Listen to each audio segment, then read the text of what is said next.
Hi everyone, I hope you're all really well. Today we're back with another woman to woman video. We haven't done one of these in a little while, and it's a subject that's kind of been playing heavy on my mind recently, and I wanted to just chat to you a little bit today about imposter syndrome. Now, imposter syndrome is one of those kind of coined phrases that I think is very much a millennial term. It's not something that I think maybe past generations have kind of dwelled on particularly, but it is definitely one that us millennials do seem to kind of throw about quite often, and it is something that people that I know do seem to kind of struggle with a little bit. And what does imposter syndrome even mean? And I think it can kind of mean different things for different people, but basically to me what imposter syndrome means is that you feel like you're an imposter. You feel like you're always winging it, you're always pretending like you've got your shit under control when maybe in reality you kind of haven't. And it's a very, very interesting topic, I think, in that sense of it's something that women tend to struggle with a lot more than men, I think, or maybe it's women will admit it more freely than men. So I'll often talk to Paul about it, and I'll sort of say like, don't you ever feel like this, that, the other, blah blah blah, and he'll be like, no, why do you even like think like that? Just, you know, no, I never feel like that. And with a business especially, we get advice and stuff from kind of various kind of mentory types of people that we have, because we are new business owners, we are young, we are not as experienced in every single element of it, and advice is always good.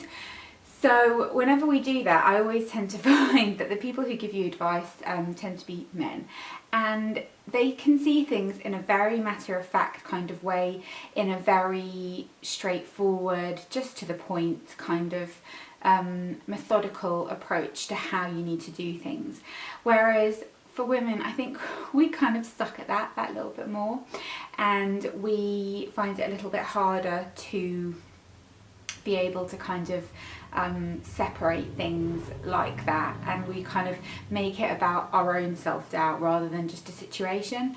And I think it's really, really interesting how it gets processed differently with different people as well. I used to always think that self-confidence is something that kind of probably just comes along with age, and maybe I'm not quite there yet, but I think self-confidence is something that unless you really work at, some people are just a little bit more prone to kind of self-doubt, and because of that it's just something that kind of works its way through different aspects of your life. And I look, for example, at my sisters, and okay, maybe they'll have like, you know, little tiny bits of self-confidence issues about tiny little things, but generally speaking they really, really don't. And it's not like, oh, they just don't say. We're very close, like they would say if they did have these issues, they just don't have them. And I, on the other hand, am riddled with them in terms of like physical self-confidence and look self-confidence and that kind of thing, which has kind of gotten better with age a little, but it's still something that I do have to kind of work on and that I do struggle with. But in terms of now, I'm noticing it more kind of my professional life. It takes me a very long time to kind of get into a swing of like a new job or anything like that, and to feel like I know what I'm doing, which isn't abnormal. I think everybody sort of feels like that.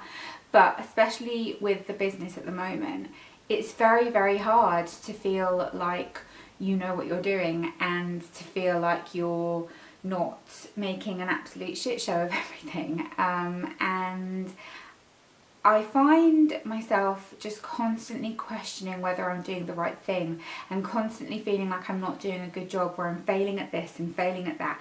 And people might argue that you need to just give yourself a little bit of a break, cut yourself some slack, and just try and focus on the things that you are managing to achieve. But it's that little voice in the back of your head that's always telling you the things that you're failing at, and it's a very kind of weird dialogue, because there'll be certain moments in my day where I feel like I've managed to diffuse a situation and done a good job of it. So for example, I had a customer yesterday who complained about the price of the San Pellegrino lemonade, that it was expensive. Now, what we charge for it is a small markup from what we pay for it, and kind of based on other places in the area, you kind of judge what to do with pricing. You don't just make up pricing from thin air, there's method behind it. I think people just think that like businesses just decide what they want to charge and that's it, whereas there's a lot of careful research that's gone into the pricing of everything that we do. And so he complained politely, but did complain. And so I had to explain to him that, you know, because of the sugar tax now, there is a markup on drinks prices, which then causes businesses to have to increase their prices for them. And for example, on drinks like Coca-Cola, you know, you don't make any profit because you can't charge that much more, but that's how much it costs to buy, and you are still buying it because it's the #1 best-selling drink. So that side of things is quite interesting. So I explained that to him, and he did kind of accept it, and we sort of had a bit of a chat, and I kind of like explained sort of about the sugar tax, because he wasn't even aware that the sugar tax existed, and just a few things like that. And eventually we kind of had a little nice conversation. When he left, he said how much he'd enjoyed the food and good luck, and how was everything going, and like that he'd see me soon, and like, you know, we made friends is how I say it. And I felt kind of chuffed with myself in that moment in time that I'd managed to kind of treat that situation correctly, judge the situation correctly, and kind of diffuse that. And I know that dealing with situations like that is one of my strong points. But I struggle with people being rude a lot, and you have to just always kind of tell yourself that the customer's always right, kind of thing.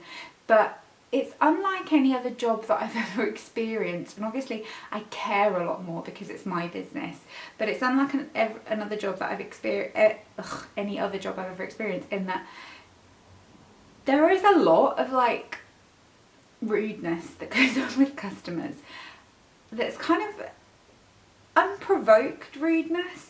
Or they'll come in and they'll sort of like have a look around and then tell you that they don't like what you offer food wise, and blah blah blah blah blah, or no, you should do this, and it's just like, really?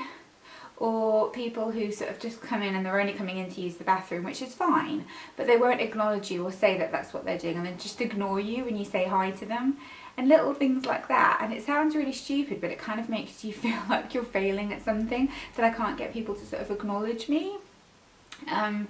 And on the kind of like staffing side of things, it's very, very hard. I am kind of getting to a point where I'm feeling a little bit kind of more in control of it, but that side of it is very, very hard, dealing with people who have their own personal issues and things like that, and wanting to do a good job of that because that's kind of paramount, but also kind of being a human being and trying to not let yourself kind of get distracted, and it's just hard. And because of that, I sort of do always feel like I have a little bit of imposter syndrome, and like, am I pretending to be a grown-up? And I sort of feel like, at what point do I think, oh yeah, I'm a grown-up now, this is adulting, this is, yeah, I'm doing it? Do you get to that point? Or am I going to be like 45 and still not feel like that?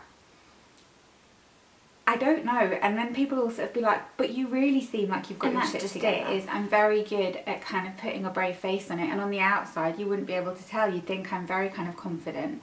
And I don't know if maybe it's a case of being quite good at internalising things. And like somebody a while ago, my friend Gemma said to me, when I first met you, I thought you were really nosy, because you ask a lot of questions.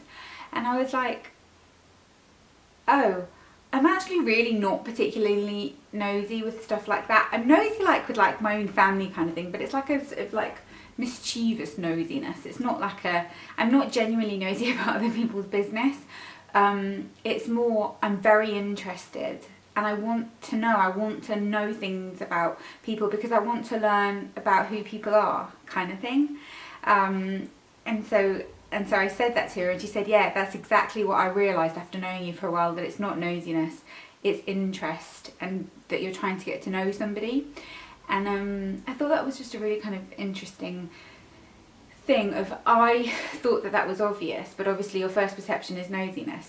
So I don't know if necessarily I can always convey that I'm confident about something. Apparently that does come across, and I'm pleased that does come across, because that's not the case on the inside, and I'm riddled with self-doubt about most things that I do. But I just still kind of try to tell myself that the alternative's not doing anything at all, and you wouldn't want that, because what's the kind of point in that? So, but I'd love to hear your experiences with feeling like imposter syndrome, whether it's in your relationship. Like sometimes I see women who I think try and kind of keep everything really like with a perfect facade within their relationship, and eventually that kind of catches up with them. Whether you feel like it's kind of in your group of friends, whether it's at a workplace. I think at work is where most of us tend to kind of feel a little bit inadequate. So yeah, I'd really love to hear your experiences down below and what you think and different things like that. And is it something that happens to everybody, or are you just somebody who just feels like, you know, nope, I never feel like that, I always feel fine, and I always feel like I've kind of got it on lock, kind of thing. I'd love to hear from you. So I will love you and leave you, and I can't wait to read all your comments. Bye!